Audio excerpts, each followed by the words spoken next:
Қасиетті кітабымыз Құран кәрімде Алла айтады. Не дейді? Мен сендердің түнді тынығып демалуларың үшін жараттым, және күндіздеріңді тіршілік қылу үшін жараттым. Арасында тағы бір не деді? Сендер жұма намазды оқып болғаннан кейін жер бетіне таралыңдар, ырыздық несібелеріңді іздеңдер деген аяттардан қарап біз не?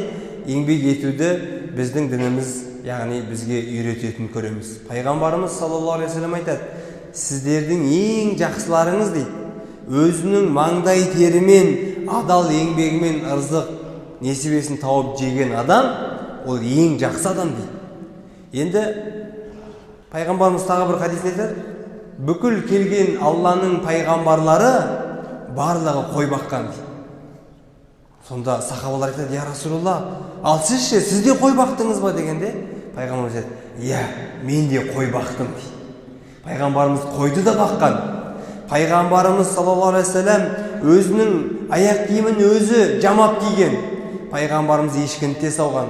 Пайғамбарымыз мешіттің құрылысына араласқан. Пайғамбарымыз адал маңдай терімен сауданы да жасаған. Өте адал, сенімді саудагер болған ол кісі. Демек, біздің сүйікті пайғамбарымыздың бұл өмірі біздерге ғибрат болу керек. Сондықтан құрметті қадірлі жамағат, Алла Тағала бәрімізге еңбектенетін дұрыс өмір берсін. Біздің Дәуіт пайғамбар да өзінің, яғни қол еңбегімен жасаған тамақты ғана жеген екен.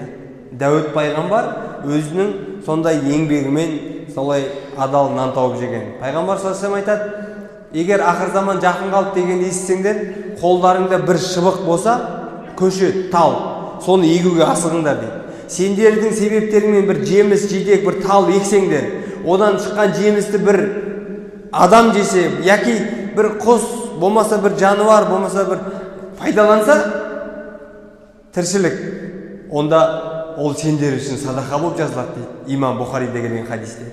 Демек, тіпті оның аясына келіп бір адам келіп көлеңкелеп отырып тынығып демалса да, ол да сізге сауабы бар тұрады екен. Сондықтан құрметті ағайын, мына алда сондай бір жақсы күндер келе жатыр. Тал егіп, адал еңбек жасап, дұрыс өмір сүруге Алла баршамызға көп сауап жинауға мүмкіншілік берсін. Себебі құрметті ағайын, мына жалған дүние өте қысқа, бәріміз қонақпыз.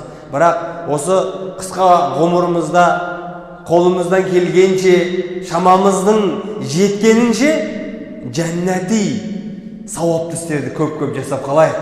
Себебі ертең Алланың алдына барған кезде Алланың рахым мейірімімен сол жасаған бір титтей жасаған жақсылығымыз оның сыйын көресің дейді Алла Тағала Құранда. Кімде-кім титтей бір шаңның тозаңындай бір қиянат болмаса жаманшылық істесе, оның зиянын көреді дейді. Алла содан сақтасын.